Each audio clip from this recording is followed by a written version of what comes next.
Hey guys, how y'all doing? How you doing? Happy, what is it? All Souls Day.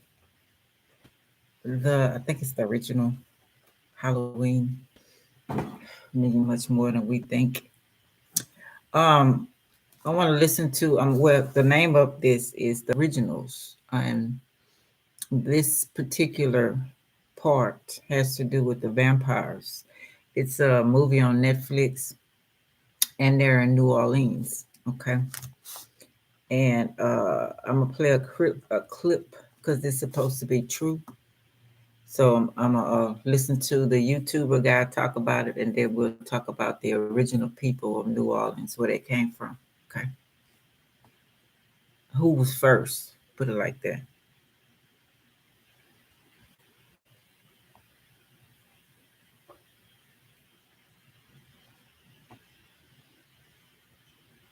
Hello, friends, and welcome to another episode. Today, we're going to delve a little further into Saint Germain, who you may remember from our episode about mysterious Mount Shasta in Northern California. It was on this mountain where occultist and author Guy Ballard claimed to have encountered Saint Germain, who identified himself as an ascended master. After a series of meetings with the ascended master, Ballard claims he was able to channel Saint Germain's wisdom and plans for implementing the seventh golden age, the I Am, which Germain stated would bring about a new age of earthly perfection. But in addition to being an ascended master, was Saint Germain also a vampire? Vampire stories stretch back to France in the illustrious 1700s, where there was a mysterious man who charmed the courts of Europe. The Comte or Count Saint Germain was a very strange, extraordinary, enigmatical character. He was a master of the piano and the violin, could converse in 6 different languages, and his skills as a conversationalist were unrivaled, a skill that is nowadays a lost art. His wealth was unfathomable. He carried gems around in his clothing, and no one knew how he came into such wealth. No one knew anything about his family, where he came from, or who he was. One of his greatest passions was alchemy, and he was believed to have an extraordinary talent for not aging. Maybe it was his vast knowledge of cosmetics and herbs that kept him young. The philosopher Voltaire called him the man who knows everything and who never dies. No one really knew his true age. He looked about 40 in all of his portraits and continued to appear so for over half a century. Although he was charming and engaging and graced the dinner tables of many dukes and kings, no one had ever saw him eat anything. He would only sip his wine exquisitely and ramble on about everything from history to chemistry. Fast forward to New Orleans, Louisiana, and there appears a man by the name of Jacques Saint Germain who fits every description of the Count above. Around 40 years of age, with heavy money bags, the most fascinating of dinner guests, and still a complete mystery. He would throw lavish parties and invite the elite. Everyone would sit enraptured in the conversation and food, but curiously enough, this Jacques Saint Germain would never eat a morsel, only sip his wine. But one night he had a lady stay a bit late. Out on his balcony at the corner of Ursuline and Royal Streets, this Saint Germain grabbed her and tried to bite her neck. She escaped by falling from the balcony and then reported the incident to the police. When the police came to investigate, Jacques Saint Germain had vanished. They searched his apartment and found tablecloths with large splotches of blood on them. They searched the kitchen, where they found no sign of food or evidence that food had ever been there. All they found were bottles of wine. And after pouring themselves a glass, drinking it, and then spitting it out, they discovered that it was not only wine in those bottles, but wine mixed with human blood. To this day, this mysterious figure has his own occult following, from theosophists to complete way out there mystics. The Count was purported to die in the year 1784, although no one saw his death, and some claim to have seen him many years after this date. Nevertheless, he disappeared from court life. In terms of murder, New Orleans ranks among the highest. It has always been a notorious place for missing persons. That is, it is a place where people just disappear and no one ever knows what happened to them. The blood of the French, Spanish, Indian, African, Creole, and English all mixed together here where the mosquito is not so picky, nor perhaps are other creatures. John and Wayne Carter were brothers. They seemed to be normal in every aspect, held normal labor jobs down by the river, and lived on the street in the French Quarter. It was the 1930s during the Depression, and times were hard, so a man worked all he could. One day, a girl was reported to have escaped from the Carter brothers' apartment and run to the authorities. Her wrists were cut, not enough to cause immediate death, but enough to cause her blood to drain slowly over the next several days. A policeman ran to the Carters' third-story apartment and found four other people tied to chairs with their wrists sliced in the same fashion. Some had been there for many days.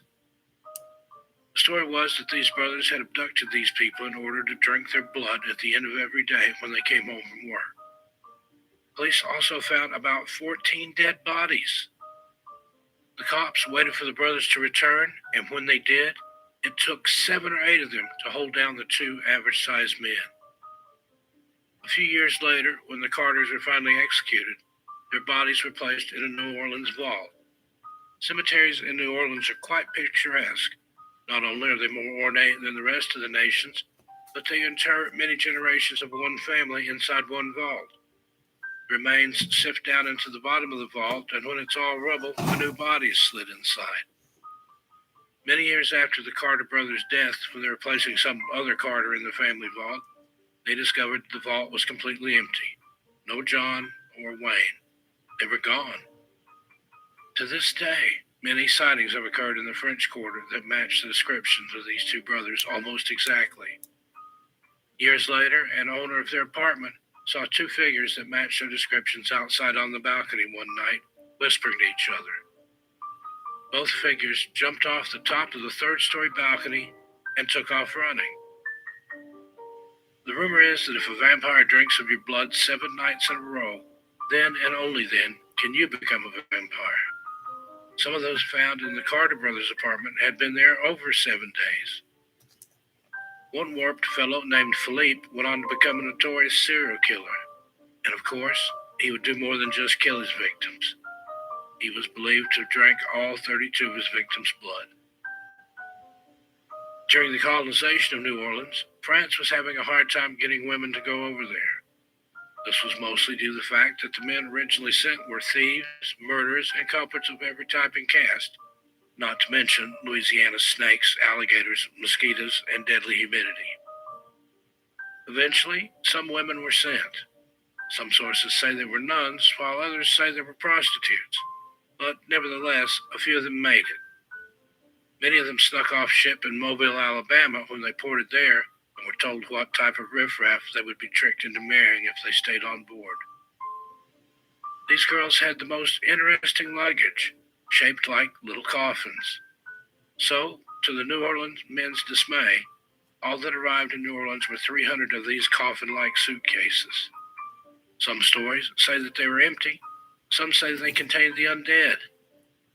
These suitcases were reportedly stored in the attic of a convent in the French Quarter, where they still sit behind windows that are nailed shut because they have a strange habit of just opening by themselves.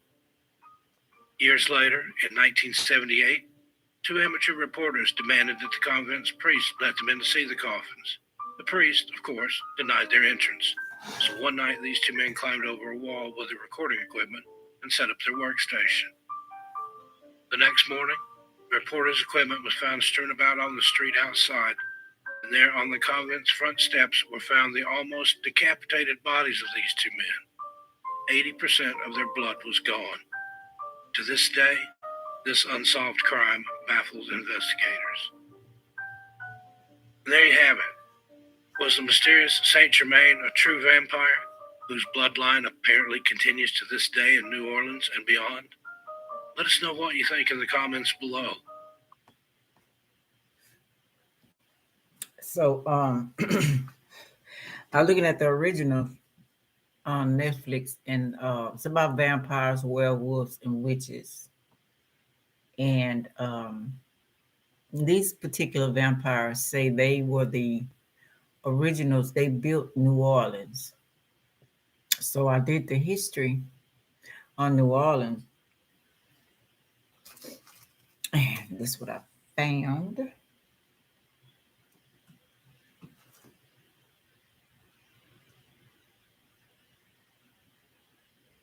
Strange smell just came in.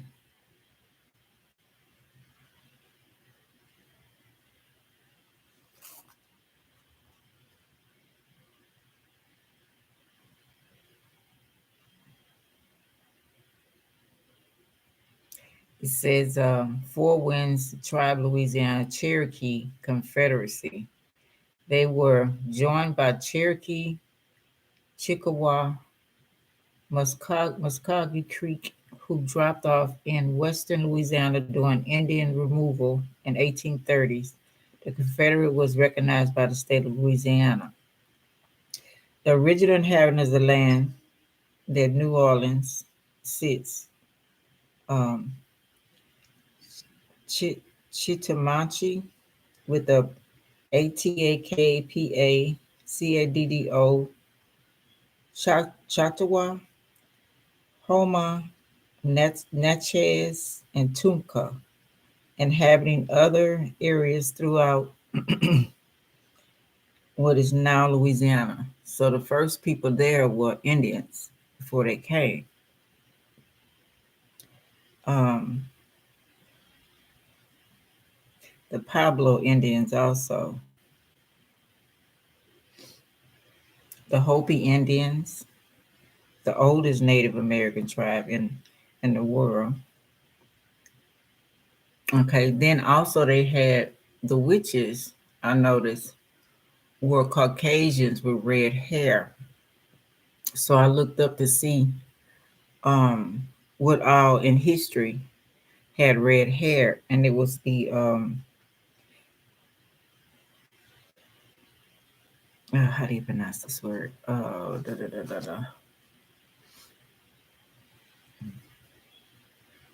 Neanderthals had red hair. Okay,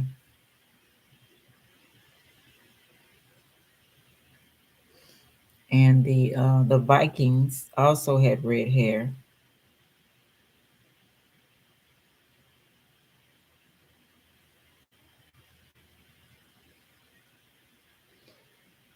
It says it's more common in areas such as Northern Europe and Pacific parts of Russia. However, the genetic mutation has also spread throughout parts of South America, Asia, and Africa. Morocco, for example, has a higher than normal population of red hairs. Okay. Uh, Ginger type red hair originates from Africa, but people with ginger hair can trace their flammable haired heritage back to the first anthropod settlers to the arrival in Europe from Africa. The mutation that caused the ginger gene, known as V6OL, ALLELE, occupied 5,000 years ago. Redheads and blue eyes are rare, 0.17%. And it's the question what Indian is. And it says Indians, the Duhar people, were not the real red-headed giants in America, as other tribes have been seen them across the continent. The Mandan tribe of North and South Dakota, French explorers that were natives in the region that had fair skin and red and blonde hair and blue and green eyes. Okay, we got indigenous people, red hair indigenous people is mostly common found in northern and western fringes of Europe. It's a center around populations in British Isles and is particularly associated with the Celtic nations. Red hair is most commonly found at the northern and western. Okay, we did that. Native Americans who were living in North America when Europeans arrived, there used to be called Red Indians. So the Red Indians were the one. Hey, Mays were the first ones there in New Orleans. So it was Indians there first before the white settlers came and the vampires. I'm assuming. I'm not sure. Um, then it says there are no red-headed genes found in the ancient native population. Some natives have very dark skin, dark brown to black hair that can be lightened in the sun and can have a sort of reddish tint, but that is a form of bleaching, not a matter of red-headed genes. Red hair is the result of genetic variant that causes the body's skin cells and hair cells to produce more of one particular type of melanin and less of another. Most redheads have a gene mutation in the melanocortin.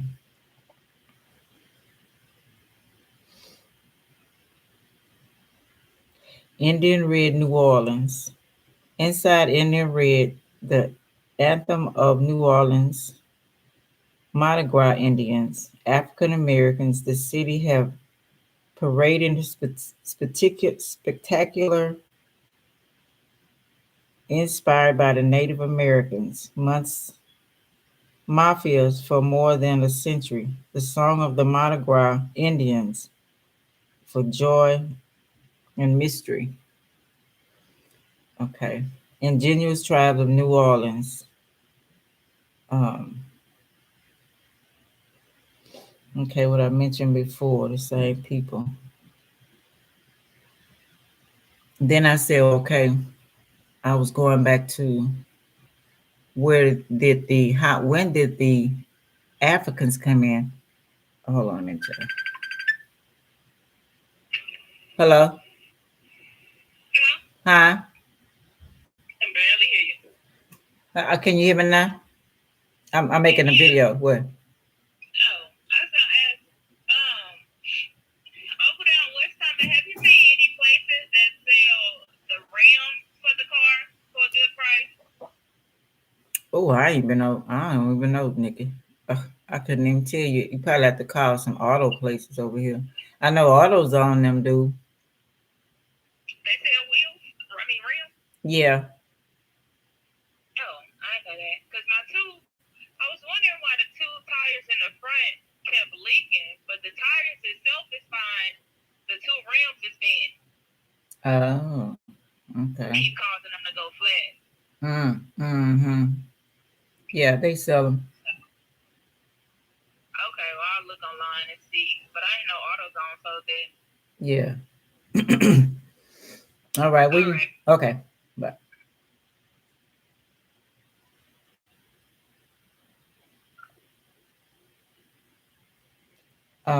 then it's okay. We already know about the Homo erectus evolved. The human ancestors not only walked full upright, but had much larger brains than Homo Habillis,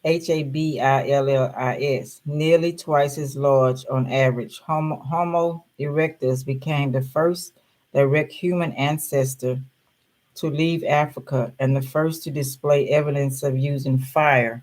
So that's when they started leaving. But they said that they were Asian Indians and Asian Russians. So I don't, we'll see. What color was the first human? Said their skin was dark skin. So my perception of findings was the darker skin was on top of the earth because of the sun. Okay, then we got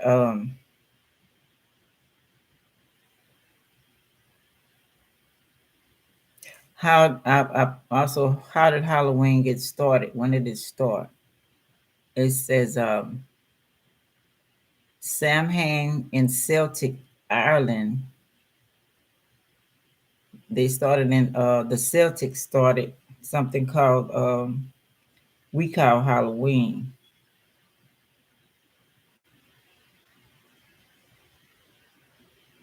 like 5,000 years ago. Okay, let's see. Okay, let me go back to here.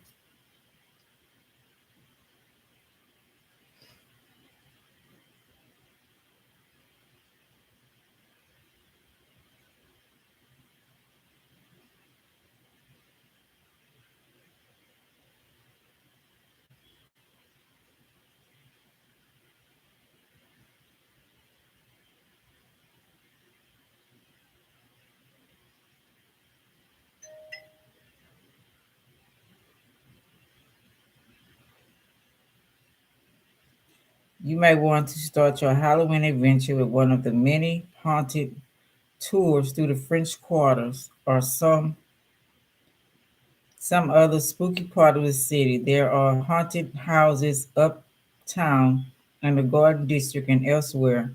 And then, of course, there are the world famous cemeteries where the dearly departed are buried in tombs above ground.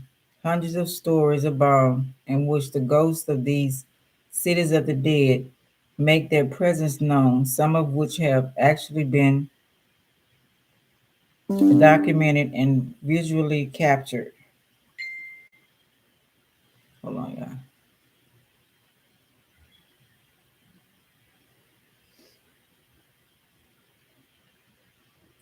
Sorry.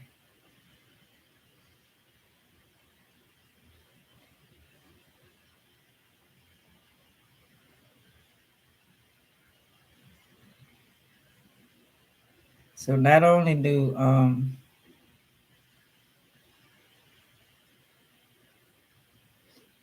this not it.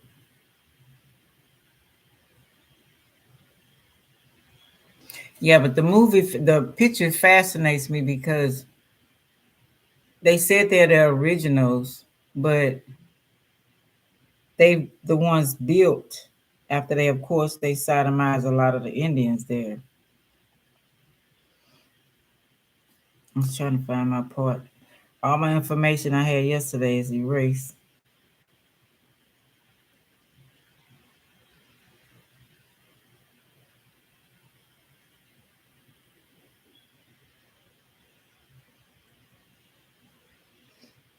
Let's see, can I find it?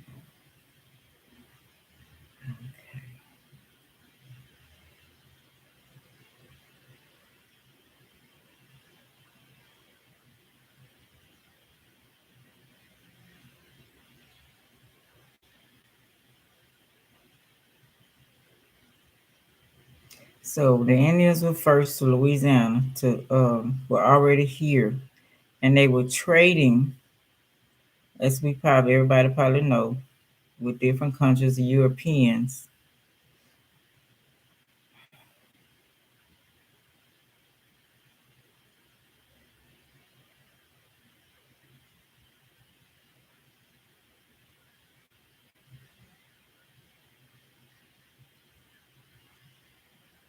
And then I said, okay, so since they said the Indians, the Europeans was there, when did the Africans, the blacks come? And that's when they was talking about the slavery. But they came here too because there were more. So they came with some of the European because they were already trading, very sophisticated with this side of the world. Judaism is did Judaism spread to Africa? Okay, now we don't want to see that.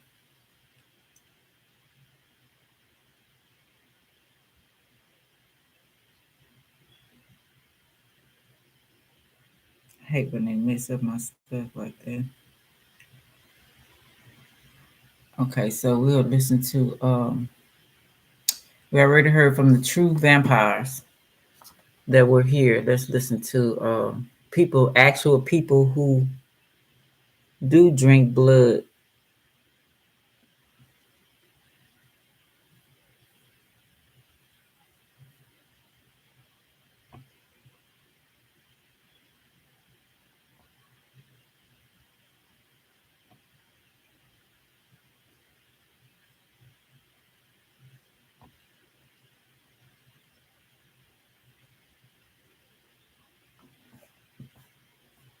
Oh, this is one is about creeping one. She talking about minister period and blood.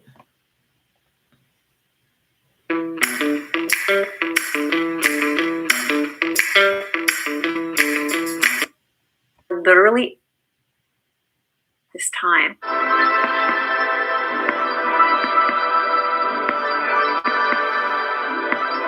How you doing today, May? In ancient times, the womb was worshipped, viewed as the sacred vessel of life. This happened until the patriarchy ripped through and replaced shamanic womb wisdom and rituals with shame, fear, and modern science. Like plant medicines and other earth-based healing modalities, the healing powers of the womb have gone underground into hiding or have even been burnt and destroyed. The midwives of the womb medicine were persecuted, tortured, and even at times killed. So we have a responsibility in these times of safety as high-heeled priestesses to reverse this damage now and spread the knowledge far and wide to those who need it before it's too late. I'm going to give you the history of the moon blood as medicine. There are native tribes that would return their sacred life-giving blood back into the earth. Several Native American cultures considered woman in their menstrual flow to be at the height of her power. And so they would sit over their seeds and let the sacred blood just flow naturally directly on seeds or newly planted seedlings, which indeed does give the seeds growing power. In ancient myths and religions throughout the world, dating back hundreds of thousands of years, the power of the feminine womb was honored with a sacred reverence. These fertile gifts were embodied by the high priestesses of the time, high priestesses of the womb. And these roles were never filled by men. In Gnostic Christian traditions, they used to call their religion Sinesaktism, meaning the way of Shaktism, which reflects the yoni worship within Tantra and the Shakti behind the Holy Grail. The Holy Grail, in its original meaning, is the symbol of the womb. And to drink from the Grail means to receive the elixir of the eternal life of the goddess. And the bloodline, I believe, has multiple meanings, including drinking menstrual blood and receiving that power. Here's some moon blood science. New research says that scientists working with menstrual blood stem cells have seen that moon blood has the ability to work absolute miracles. Did you know that stem cells in the menstrual blood have similar regenerative capacities as stem cells in umbilical cord blood and also bone marrow? These are power tools. So drinking your moon blood is not all magic and butterflies and hype. Stem cells harvested from moon blood are successfully differentiated into nerve cells in vitro in laboratory cultures. According to Time magazine, stem cells that were found in menstrual blood could possibly be incorporated into treatment for stroke, Alzheimer's disease, Lou Gehrig's disease, to name a few. Also, according to Time, when infused into an animal model of stroke, the stem cells reduce the behavioral impairments observed in the rat stroke model as compared to the control rat. If you know anybody who's afraid of losing a limb, tell them to drink some moon blood, because in animal studies, stem cells taken from menstrual blood have shown to be so powerful in their ability to clear blocked arteries that even when such cases would have usually resulted in a loss of the animal's limb, the menstrual blood stem cells were literally able to grow new blood vessels, as they do every month in preparation for the possibility of a pregnancy, so the healing could occur. Your womb is an incredible thing. Each month, the number of menstrual stem cells released in one single cycle could potentially heal thousands of people. Yes, thousands. And a fun anti-aging thing to think about is drinking your moon blood can prevent aging and even graying. One scientist working with stem cells had experienced the reversal of his gray hair back into black, the color of his youth, in just a matter of months. So here's how to do a moon blood manifestation ritual. Collect your blood in perhaps a diva cup or a moon cup, or simply bleed on some type of hopefully fabulous chalice or bowl. Then place your blood into a container if it's still in the diva cup. Perhaps you want to use a silver bowl to represent the moon, or I have a blue dolphin bowl that represents the water, something that feels right for you. You may wish to add water to your blood, or perhaps some red wine, or even some blood orange juice if you're not comfortable with ingesting your own flavor yet. But before I go any further, sister, and ladies only, please make sure you join me and your lunar sisters at the new moon ceremony each month. And the link is below in the description box. It's this complimentary new moon rock cacao ceremony that we do every month live on the new moon on Zoom video. Each month comes with a love lecture on the topic related to the zodiac, as well as a goal setting session, rock cacao ceremony, and a lunar priestess activation. Hope you can join. Back to the moon blood. The amount you drink is up to you. So don't be obsessed. Like, does it have to be like half an ounce? You don't need a lot. So use your intuition, your divine flow to choose. And I recommend ingesting at least one time per cycle. You'll always want to use fresh moon blood, of course. To infuse the moon blood with the elements of the moon, you can place the chalice or the container on your altar and ask for some intentions. Pray it in. What do you wish to manifest? Or what does your womb wish for you to receive and give to the world? If you prefer not to drink your own blood and instead wish to bathe in it, it's a great option. Simply take some of your blood and make magical bath salt elixir with dried rose petals and added essential oils such as rose, basil, wild orange, and clary sage, which resonate with your lunar womb light. You may wish to create a painting with your moon blood on your cycle, which is a great time to set your intentions. On the full moon, also place some of the blood over your garden in your backyard on a sacred tree. Give it back into the earth or into the sea and give your prayers for healing of Mama Gaia. The full moon is a time to harvest and also release what no longer serves. So this is a perfect time to let go of old karmas. Whether you are seeking a cure for your body or your spirit, or perhaps even your bank account, drinking your moon blood is a fantastic way of healing yourself. Try it out, and who knows, maybe it's the secret elixir, the fountain of youth that you have been looking for. Moon blood blessings, and don't forget. Well, it seemed like the vampires. When we talked about listened to the video earlier, they were in New Orleans.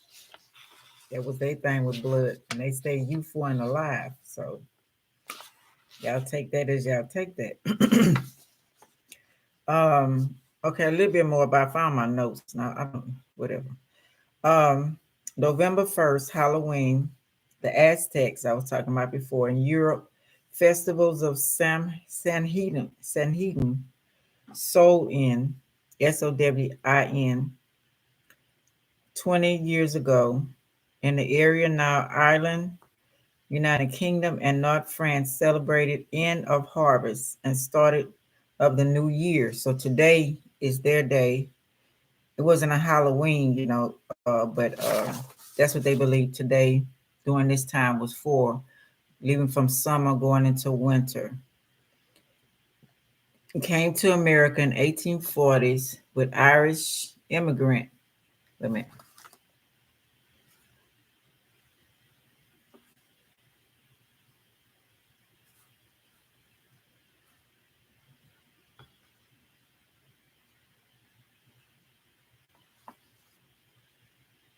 Okay, came to America in 1840s with Irish immigrants. When did they come to America? Fleeing a potato famine. So most people migrated to America because of the famine. Pranks in New England included tipping over outhouses, and unhinging fence gates. So that's what they used to do for the end of summer. Festivals of the Samhain, when people would light bonfires and wear costumes to ward off ghosts. Pope Gregory III designated November 1st as a time to honor All Saints' Day. The Celtics, the soul of the dead, returned to their homes. So people dressed in costumes and lit bonfires to ward off spirits, ghosts. Jehovah's Witnesses don't celebrate this. They don't celebrate no holidays, no birthdays. I know that. Orthodox Jews didn't because of originals as Christian holiday. They didn't do that either. The Celtics, the first ones who started all of this, people created their own stuff. The vision between the world and the outer world was at its thinnest, allowing the spirits to pass through ancestor honored and invited home if any unwanted spirits and ghosts were try to attach and come into, it wasn't supposed to be there, not their family bloodline. And that's when they got in costumes and masks to scare them off. So that was the purpose of the costume and mask. Why that started, let me mark one. I already see it, so I can go back over this. Okay. So that's where it started from.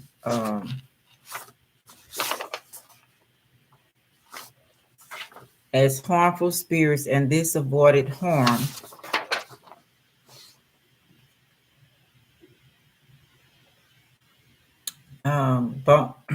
Bones and slaughtered livestock were cast into the fire.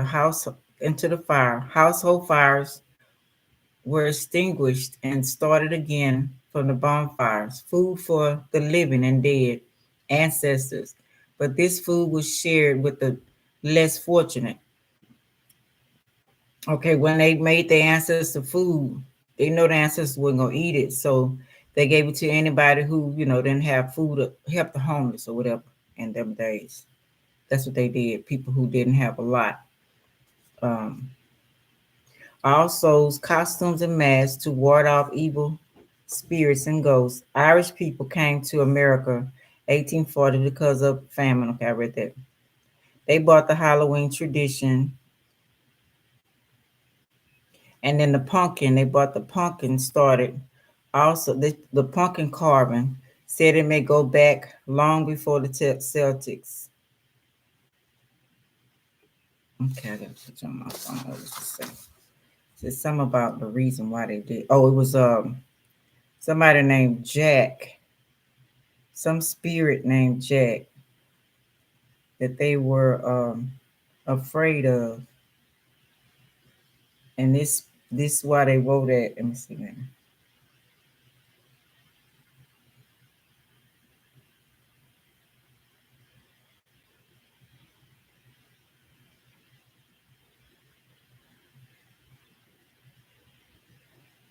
Of course, I can't find it.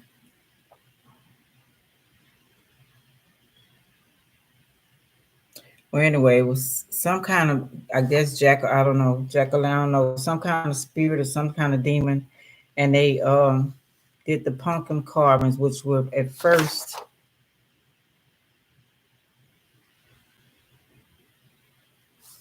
it was turnips before it was the pumpkin. Oh damn! I went to let the go all the way up. Okay, then you have I looked up for Halloween in Africa. Africa don't have no Halloween. They think it's stupid that we celebrate that and ancestors because they practice this every day. That's their way of life. Ancestors are a part of them. So why would they take out a day for that when they already celebrate them every day? The ancestors helped them through everything.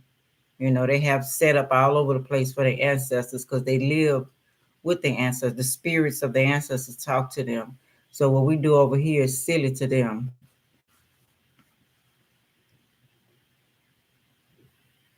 on the Aztec people, Day of the Dead in Mexico, the Aztec people. Um, Day of the Innocents, November 1st, the border between the living and the dead disappears. Uh, the the food they put food out at the grave sites and on the altars, decorate and elaborate skeletons and skull marks. That's what this Aztec does. Trick or treat come from the Irish. Visit homes to perform anticity. I don't know what that means. A-N. I want to look that up. ANTSC.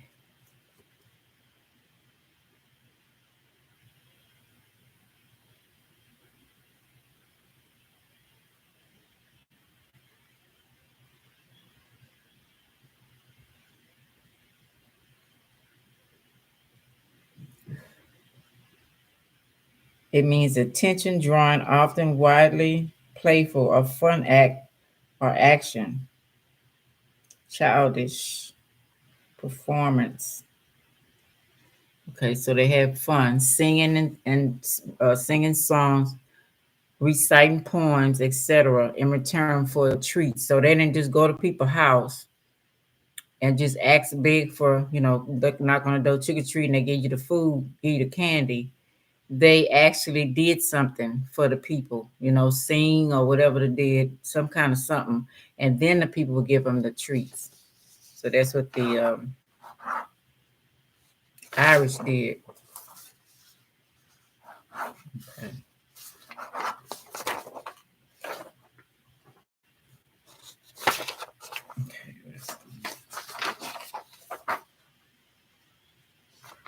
Okay, the pumpkins originated was turnips, was a scare the jack, ghost rumors around. Yeah, so I don't know what that jack was. I'll look for it another time. Okay. So am I on cannibalism? Let's see. I put what was next?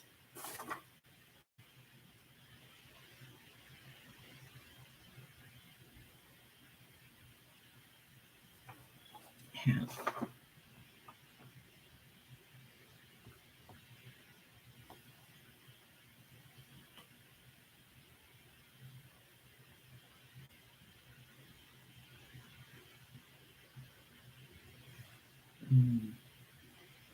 Okay, I'm gonna start off with the the witches, the three witch. Well, the hocus pocus. I think they got the idea from these witches right here, um, where they took kids' youth and ate them and all that kind of stuff.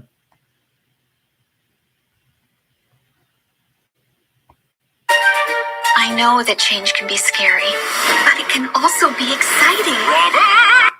Said to have belonged to the children to Central, Eastern Europe, and even parts of Asia, as the topic pertains to none other than Slav. In today's video, we're going to be traveling all the way to Central, Eastern Europe, and even parts of Asia, as the topic pertains to none other than Slavic mythology. Now, just because the most popular forms of mythology, like Greek, Roman, and Norse, are often in the limelight, it certainly doesn't mean that other parts of the world have failed to establish their own mythology. In fact, Slavic myth, though lesser known, has deep roots. In fact, the roots of Slavic mythology can be traced back to the Proto-Indo-European period, possibly even as far back as the Neolithic era. In today's video, we're going to be focusing on a pivotal figure in Eastern European folklore, the Baba Yaga. If you aren't familiar with Eastern European folklore, but still recognize the name Baba Yaga, then it's probably because you heard it mentioned in the popular John Wick film franchise. John was once an associate of ours. They call him Baba Yaga. The boogeyman? Well, John wasn't exactly the boogeyman. He was the one you sent to kill the boogeyman. And while John Wick is a bona fide killer, the Baba Yaga is certainly no slouch either. Let's peel back the layers of the tale of the Baba Yaga, the chow-eating witch of Slavic folklore. I'm going to warn you, this thing is terrifying. Described as one of the most memorable and distinctive figures in Eastern European folklore, the Baba Yaga is a supernatural being resembling a deformed and ferocious-looking old woman. The first clear reference to Baba Yaga occurs in Mikhail Lomonosov's 1755 text, Rossiyskaya Grammatika. In Lomonosov's text, the Baba Yaga is mentioned twice, among other figures largely from Slavic tradition. She was a guardian of the fountains of the water of life, and is said to have lived with two sisters, who were also known as Baba Yaga. Together they lived in a forest hut which stood on chicken legs. The stories dictate that the house would eerily spin atop the legs, and that the fence surrounding the home was topped with skulls. Many of the skulls atop the fence were said to have belonged to the children that she cooked and ate. Because of her long, stretched out, almost skeletal appearance, Baba Yaga earned herself the epithet bony leg. Consistent with many of the adaptations of the folklore that featured her, she would often be described as stretched out over the stove, or reaching from one corner of the hut to another. This only further contributes to her terrifying appearance. One thing worth mentioning, however, is that within Slavic folklore, the Baba Yaga has been portrayed in a few different ways. According to Vladimir Prop's folktale morphology, the Baba Yaga comes across as either an aide, villain, or something else altogether. Her depictions vary greatly across tales, ranging from a child-eating monster to helping a protagonist find his missing bride. Andreas Johns, an expert on Slavic folklore, has identified the Baba Yaga as highly enigmatic, known for exhibiting behavior in accordance with striking ambiguity. He describes her as a many-faceted figure, capable of inspiring researchers to see her as a cloud, moon, death, winter, snake, bird, earth goddess, totemic matriarchal ancestress, female initiator, phallic mother, or archetypal image. However, one of the most common depictions of the Baba Yaga is the one that bears darker undertones, a witch that bears a pestle and accompanies death on his travels, devouring newly released souls. This same Baba Yaga rides through the air in an iron kettle, releasing tempests as she moves. There is no one story of the Baba Yaga, as her presence is interwoven with Slavic folklore as a whole. However, what you should take away from this video is that her existence is largely ambiguous, something that is emphasized through the diversity of her character in folklore. That's it for today's video. If you enjoy the content, please like the video and subscribe to support the channel. As always, Let's see what else I got.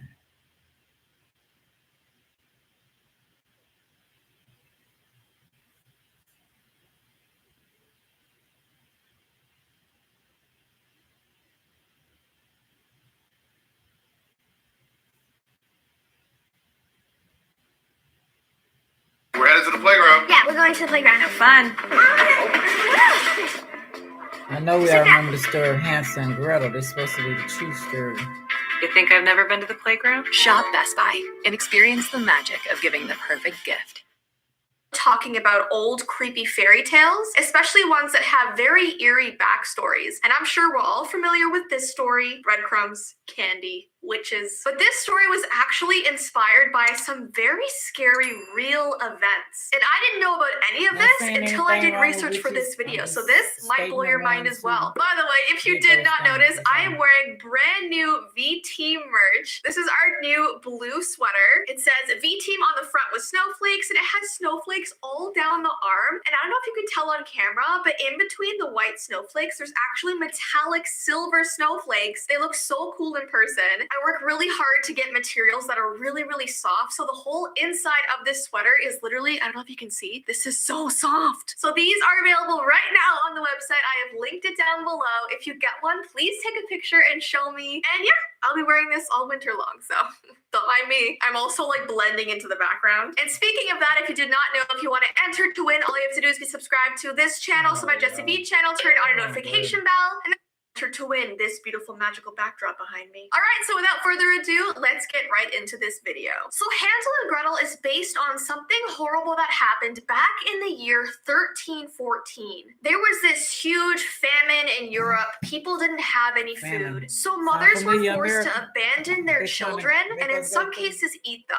And scholars believe that what happened back then inspired this story of Hansel and Gretel. Now, this notorious tale of Hansel and Gretel has been translated into 160 languages since the Brothers Grimm first published it in 1812. I feel like most people watching right now are probably at least familiar with the story, but if you aren't, here's a brief synopsis. A pair of children are abandoned by their starving parents in the forest. And these two kids, their names are Hansel and Gretel. They realize their parents have abandoned them, so they try to find their way home by following a trail of stones that Hansel had left. And it does lead them safely back to their house. But then their mother speaks to their father and convinces him that they should abandon their children for the second time, and this time they want to make sure it worked. So they take them to the forest and run away, and this time Hansel drops breadcrumbs to follow them home, but the birds end up eating his breadcrumbs and the children get lost in the forest. The starving pair come upon a gingerbread house that they begin to eat all the desserts and candies, but they don't realize that the home is actually a trap set by an old witch who enslaves Gretel and forces her to overfeed Hansel so that he gets big and plump so that he can be eaten by the witch herself. The pair manage to escape when Gretel shoves the witch into an oven, and they return back home with all of the witch's treasures and they live happily ever after. So let's talk more about the origins of this story, because in real life it definitely was not a happy ending. Back in 1314 to 1322, there was what was called a Great Famine that took over the Baltic regions. This was because volcanic activity in Southeast Asia and New Zealand ushered in a period of prolonged climate change that led to crop failures and massive starvation across the globe. And apparently in Europe, the starvation was the worst because their food supply was already scarce before the famine even happened. So this famine affected 30 million people, and apparently 25% of those people ended up dying. Now, what was so sad about all of this was that the elderly people who lived in this community volunteered to starve themselves to death so that other people could eat. But then there were other people, like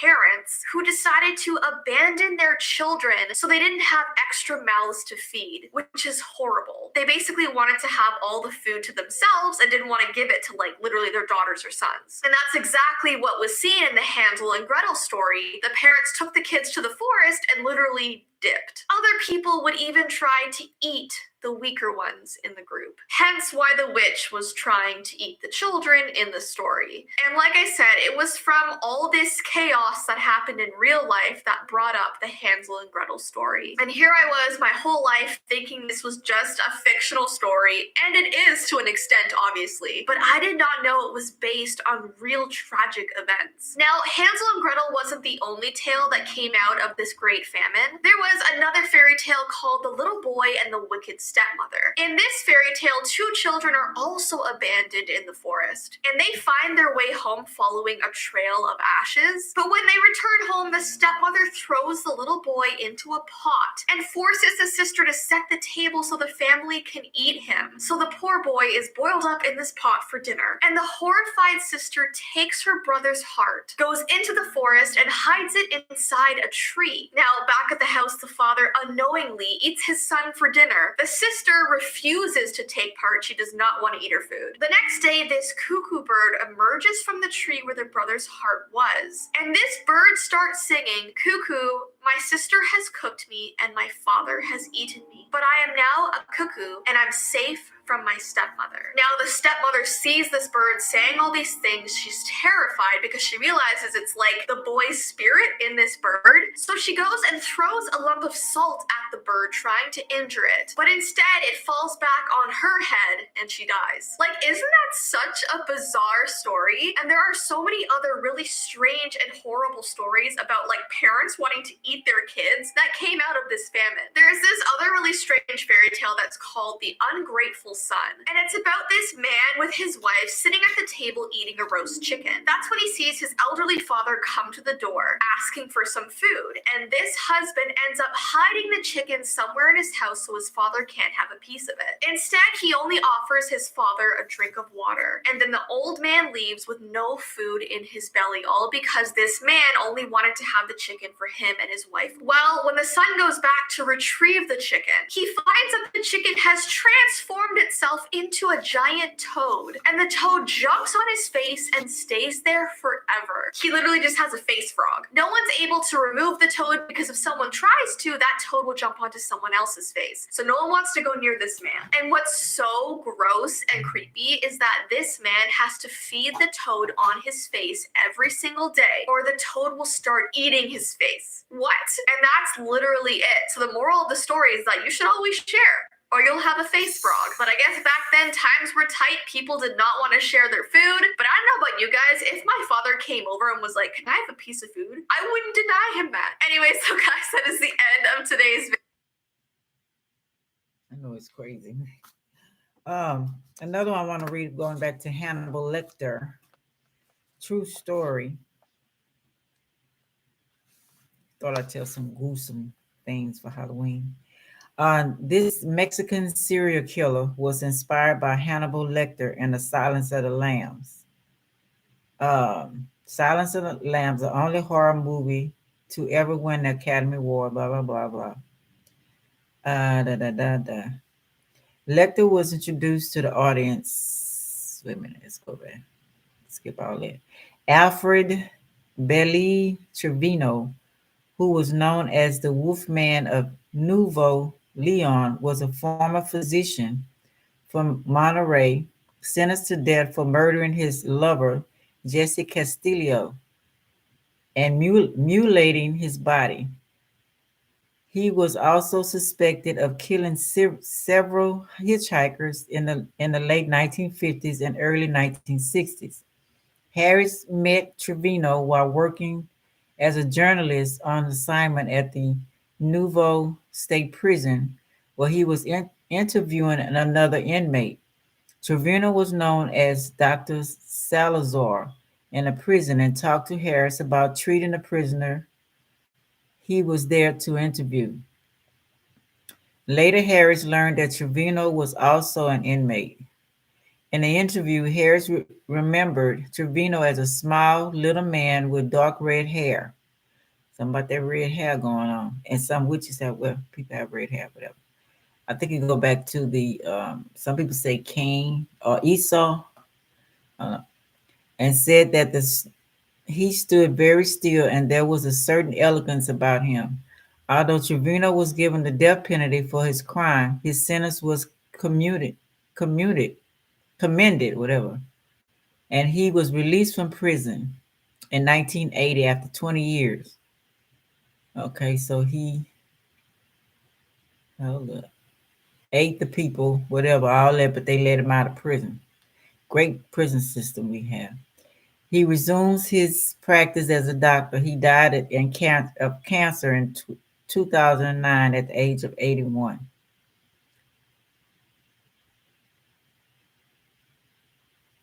Okay, that's one. Another one I had of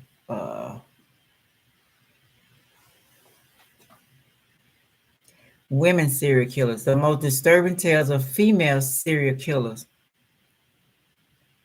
who ate their victims. Black widow spiders are known for eating their male mates after mating.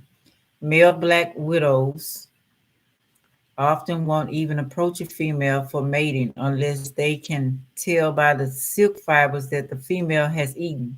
That's how terrified of losing their life to sex these male black widows are. Human males are a lot less careful. While a lot less common than the black widows, there have been some female killers that ate their spouses. Of course, like most cannibals, some females have also eaten children, other family members, co-workers, or complete strangers. Known as black widow killers, these female murderers have made history for murdering and devouring their victims to hide the mess. From Catherine Knight to Anna Zimmerman, women around the world have been convicted for their cannibalism. Each story somehow manages to more disturbing than the next. Catherine Knight, the Australian woman known for being a bit crazy in her relationship, killed, skinned, and cooked her husband, John Price, in a stew. Wow. What makes this worse is had police not come in time, she had set the table with 2 plates of stew for her stepchildren to enjoy. But thankfully, co-workers of Price noted his disappearance and got police to go to the house.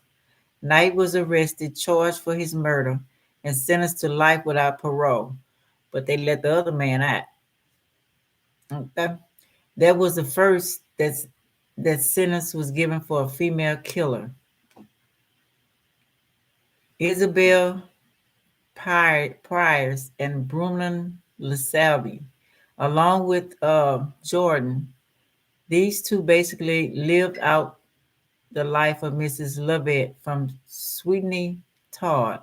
It's reported that at least 3 women were kidnapped by the trio and then cooked into a meat pie. Oh, damn.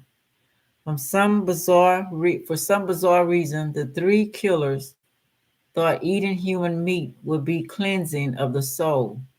Newsflash: murder is not cleansing or relaxing.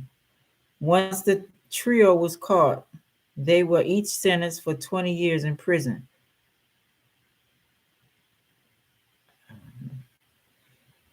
Amina Nelson.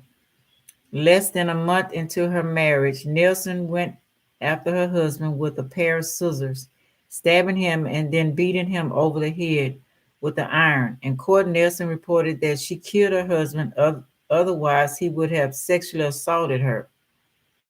Maybe so, but that's still hardly an excuse for cutting him up and cooking him.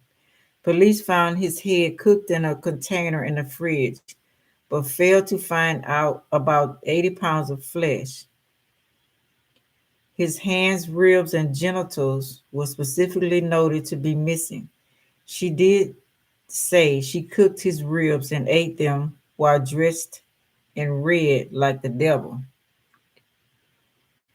Valentina Duplessis, somebody. After a long night of drinking with her friends, she complained about being starving. Her friend Villali,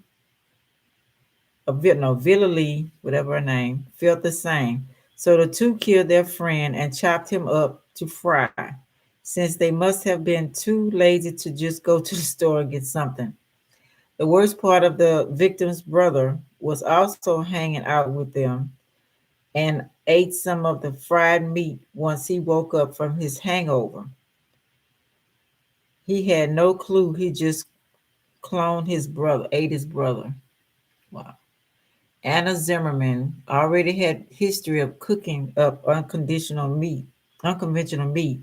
Allegedly, she would cut up family pets and freeze the meat, serving it for dinner to her 2 children. So it's no surprise next to ending up on a chopping block was her boyfriend. The German woman killed him in 1981, then skinned and cut him up into little chunks, freezing them away. She reportedly served the human meat to her 4 to 6-year-old children without issue as well. Cannibalism is a dark path to go down with the. Okay. All right. Let's see. Now we go to history of cannibalism. So famine, is that what we going into, y'all, here? Cannibalism and drinking blood. Uh, Neanderthal victims, 100,000 years old, bones found in a cave in France, brains and marrow, M-A-R-O-W, tongues and thighs for food.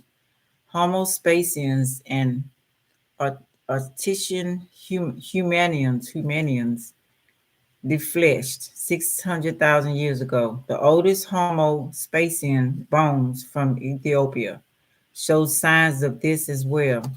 Cannibal Islands, Fuji, Fiji. Don't we have shoes, Fuji? Say die out, but exception of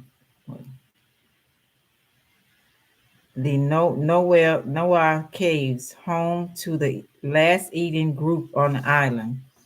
Western New Ghana, Guinea, along the some type of river, lives a tribe called the Korowai.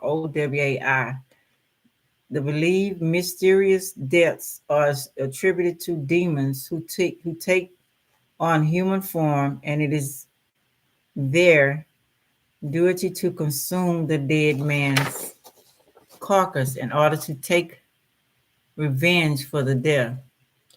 The next people are the Ganges River Indian, some Aghori monks live only on the remainder of humans for spiritual enlightenment, drink from human skull bowls, and cover their bodies in burnt human flesh. Remarks uses on bodies that have already died. Number the third one, Democratic Republic of the Congo. Congolians are accused of eating their people alive. Sexual organs says it gives them strength. Cambodia, hearts, livers out of the bodies of Khmer Rouge soldiers killed in battle for dinner. They believe eating the liver of a defeated enemy would transfer bravery to them. The fifth one, someone French Polynesia, they believe that they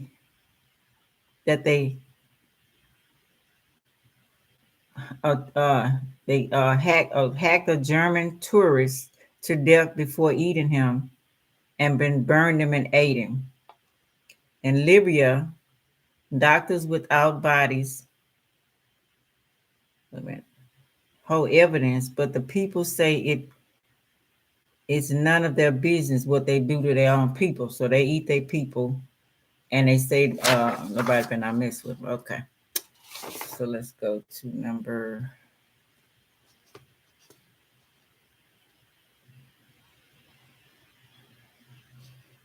Okay, what number is this? 3, 4. Wrote in Germany, it's not a crime to eat flesh. Then Miami, Florida. That's why I ain't going back to Florida. A man naked was eating his victim face. I remember this on the news. I seen this for myself. A man naked was eating his victim's face, and the police shot him, but he had already ate the man's eye and some part of his face. In New Guinea, on Solomon Island, flesh eating is sold in markets.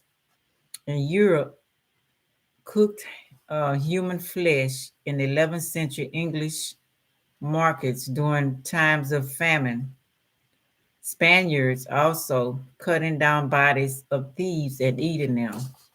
Many stores on internet where they ask people to come and have sex and participate in eating humans. Cannibalism in New Orleans after Katrina. Okay. So yeah. So they say when Katrina was going on, they didn't have any food, so they started eating the bodies. Let's see if I can find it.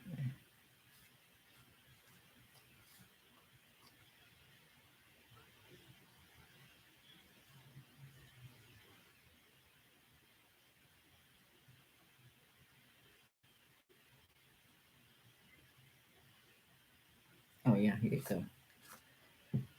Back when NPR and other news outlets were reporting that New Orleans had dodged a bullet on Hurricane Katrina 1, made an all-conceived joke in the corner about how the Superdome was going to hell in a handbasket. Superdome residents. Attention, Superdome residents. I think it's time to face facts. That place is going to be a Mad Max Thunderdome Water World. Lord of the Flies horror show within the next few hours. My advice is to prepare yourself now. Hard weapons, grow gills, and learn to communicate with serpents. While you're working on that, find the biggest guy you can, and when he's not expecting it, beat him senseless. Gather young fighters around you and tell the woman folk you will feed and protect any female who agrees to participate without question in your plans to repopulate the earth with a race of guild supermen. It's never too soon to be prepared. It was marking what at the time seemed like out of control media hype. When things turned out to be the worst than one or most of us ever could have expected, I apologize. That didn't stop scores of blogs and hundreds of angry emailers, blah, blah, blah. So they were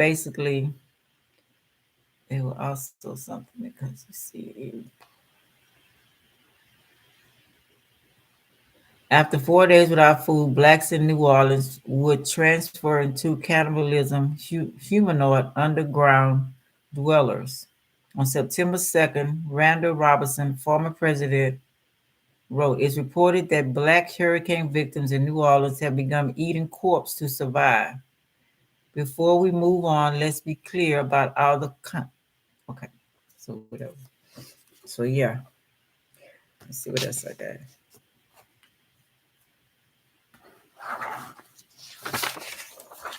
Gruesome. Halloween. Oh, and I want to make a quote from the Bible. And Jesus was also a cannibalist. He said, eat my body. What did he say? Let me see, what's the quote?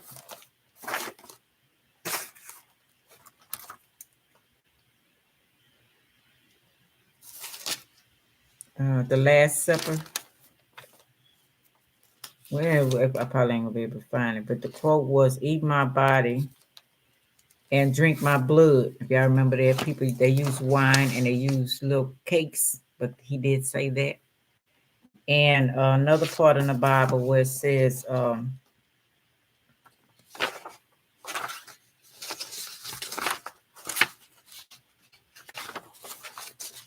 that's why some people don't think that it's wrong.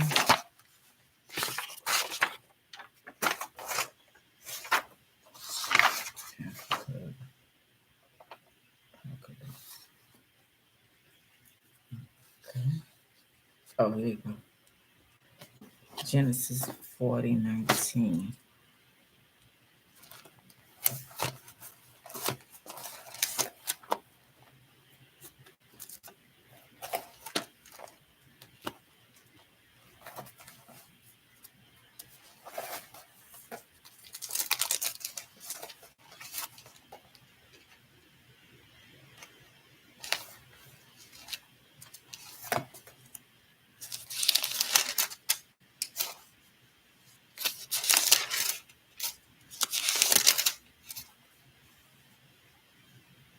So Joseph answered and said, this is the interpretation of it.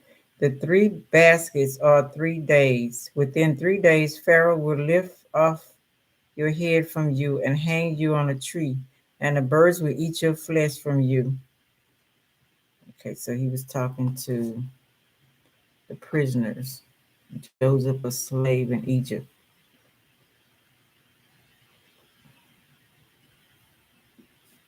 And it came to pass on the 3rd day, which was Pharaoh's birthday, that he made a feast for all his servants, and he lifted up the head of the chief butler. All those the ones when he tried to lie on Joseph. Okay, but in Revelation, he also mentions about animals eating human flesh. I just had Revelation 19:17. verse 19.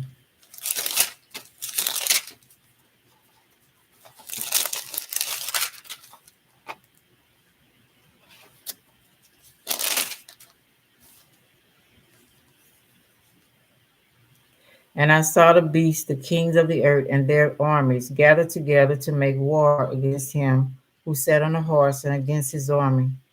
Then the beast was captured, and with him the false prophet who worked signs in his presence by which he deceived those who received the mark of the beast and those who worship his image. These two were cast alive into the lake of burn and brimstone, fire and brimstone. The rest were killed with the sword, which proceeded with the mouth of him who sat on the throne. Oh, verse 19, wrong one. And I saw the angel standing in the sun, and he cried with a loud voice, saying, all the birds that fly in the midst of heaven, come and gather together for the supper of the great God, that you may eat the flesh of kings, the flesh of captains, and the flesh of mighty men, the flesh of horses and those who sat on them, and the flesh of all people, free and slave, both small and great. So the birds too. So whatever they're gonna do to the birds, because we already had the movies, the birds. We see it on some of the movies where the birds eating. I got attacked by a bird one time. I was fighting his ass back too, twice. I got attacked by a bird. Um, okay. Apocalypse.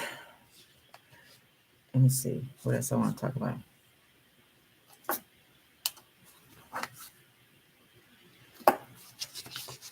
Oh yeah, and the three kings. Wait a minute, before I get to that. Okay, we talk about Jesus. So I noticed on Sabrina. Well, that's the three kings, and it go with what I'm saying too. It was a nurse. It wasn't. We used to go to a witch's house when I was young. I should in some of my videos. Hang out with her daughter named Margaret, and she would tell us scary stories. And she told us this story about Mary. Let me see, can I find it?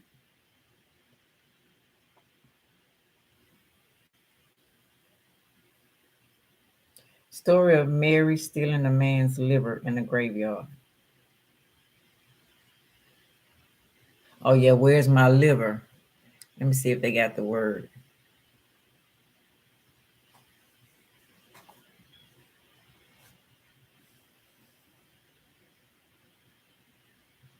Go to the store and don't fool around, his mother said sternly as she handed over the money.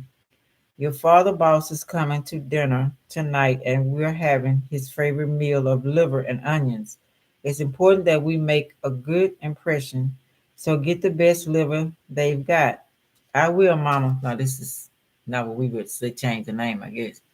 Tommy said his mother had really been after him since he brought home a failing report card. Tommy grabbed his bicycle from the garage and rode down the street. Then saw his friend Chad. Come on, Tommy, Chad called. The gang's playing baseball over at the park, and we need a pitcher. Immediately, all the thoughts of his Aaron fled from Tommy's mind. The boys headed towards the park. Tommy pitched a no-hitter to win the game for his team, but by the time it was over, it was dark. Then Tommy remembered his errand, the liver. He grabs, I got to get to the store, but all the local groceries were closed. My mom's going to kill me, he grabs. First the bad report card, and now this. How would he would be grounded for life? As he rode home past the cemetery, he got an idea. It was an awesome idea, but it would save him from even more awful fate that he awaited him if he came home without a liver. His great uncle had died a few days ago and had been buried in the cemetery. What harm would it do to remove it? His uncle certainly didn't need it anymore. Tommy hurried home as silent as he could and got his father's shovel. He returned to the cemetery and began digging up his great uncle's grave. That night, his mother cooked up the liver and onions, and the boss raved about the meal and had such a good time that he didn't leave until quite late. Tommy went to bed that night, relieved he had gotten away with it. He fell asleep almost as soon as his head hit the pillow, but woke with a start soon after, sure that he had heard a voice. "Where's my liver?" A ghostly voice rose up from the staircase deep in gullery. Tommy grasped in fear and flung himself under the covers as the thump of heavy footsteps reached the top of the steps. Thump, thump, thump. The footsteps drew nearer until they reached Tommy's door. "Who's got my liver? Liver?" the horrible voice asked again. Go away," Tommy whispered repeatedly. His whole body trembled in terror as once more the voice asked, "Where's my liver? Who has my liver?" Sheer terror made him suddenly bold. Tommy threw back the covers and found the shiver white face of his great uncle right above him. "Who ate your liver?" he shouted. "We ate your liver," he shouted. "I know you did, Tommy." The rotting corpse, his great uncle said softly, stretching out his bone hands toward the boy's shaking body. Tommy screamed. The next morning, Tommy's parent discovered their son lying dead on top of his bed. His liver had been ripped right out of his body, but the autopsy proved that the boy had already died of fright before his liver was removed. It's kind of sort of the story we grew up with, but it was I can't remember all the words, but she was scared and the man would be coming. Same thing. She went to the graveyard and got the liver. Same kind of errand almost. And he was, be slowly going to her. I can't remember all the work. But yeah, that was a story of the liver eating. That was showing cannibalism. Yeah, we had friends that was she mind her business. The mama, she was a witch. She didn't bother her. And then she adopted some kids, handicapped kids. And the state found out she was a witch, and then they took them from her. I don't know what happened. I wonder what happened to them. Okay, let's see. What else I want to talk about?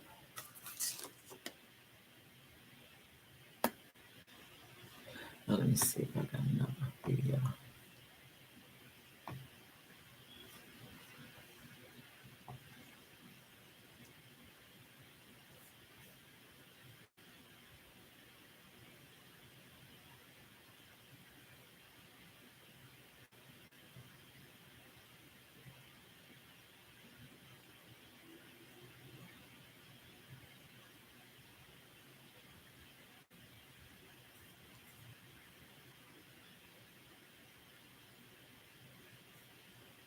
Oh, Tokyo has opened up the first restaurant with human meat, but when you click on YouTube, it's asking you some questions, and I didn't want to go through all that.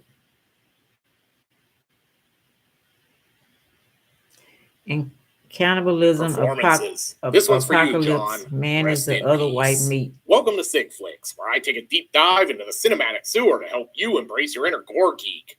I'm Mike Bracken, aka the Horror Geek, and today we're tackling Antonio Margheriti's cult classic, Cannibal Apocalypse. Released in 1980, Cannibal Apocalypse flips the Italian cannibal film script, bringing the man-eaters out of the jungle and into the city. It rips along thanks to unforgettable performances from the late John Saxon and the hardest-dying man in showbiz, John Morgan, a.k.a. Giovanni Lombardo Radice. There's plenty of long pig on the menu in this one, which features more splatter effects from Gennaro De Rossi. But can Cannibal Apocalypse make you blow enough chunks to earn the coveted 5 barf bag rating?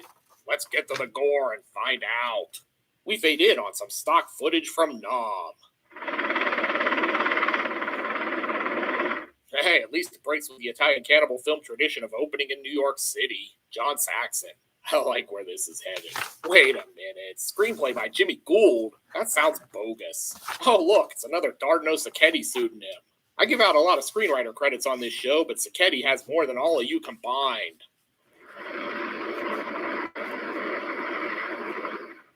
And John Morgan? Look, let's just stop the video now. This is clearly the greatest movie ever made. You guys thought he was amazing because it gave you De Niro and Pacino? Well, Cannibal Apocalypse is basically like Hold My Beer and gives you John motherfucking Saxon and Giovanni Lombardo Radice. Game, set, match. And if you're keeping score at home, this is John Saxon's third sick flick. I don't want to hear that.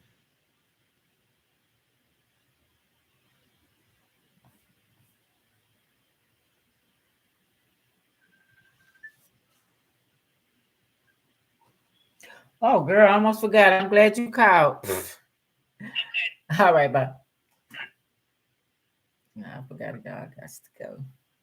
Well, anyway, that was my little thing for the day. I was gonna say some more, but about the three kings.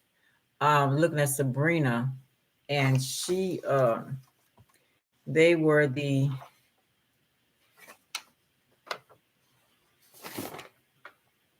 one was a king of plague of rats. The second was the king of bats. And next one was the king of flies. And they only mess with bastard children. So they considered her a bastard because her dad and mom, her mom was Lucifer, made her mom pregnant. But I was thinking about Jesus and the three kings. I know y'all gonna give me for this. But they gave him gifts. So if y'all were listening, the women got more time than the men did. And they got off with it. Just saying. Okay. Oh, and also in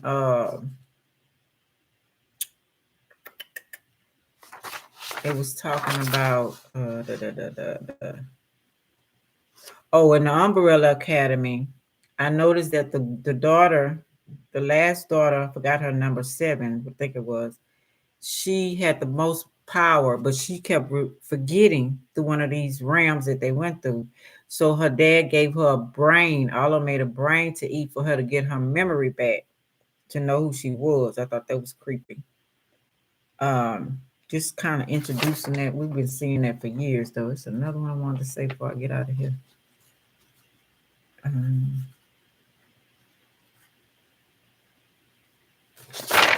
Where is it? So I can mark everything off.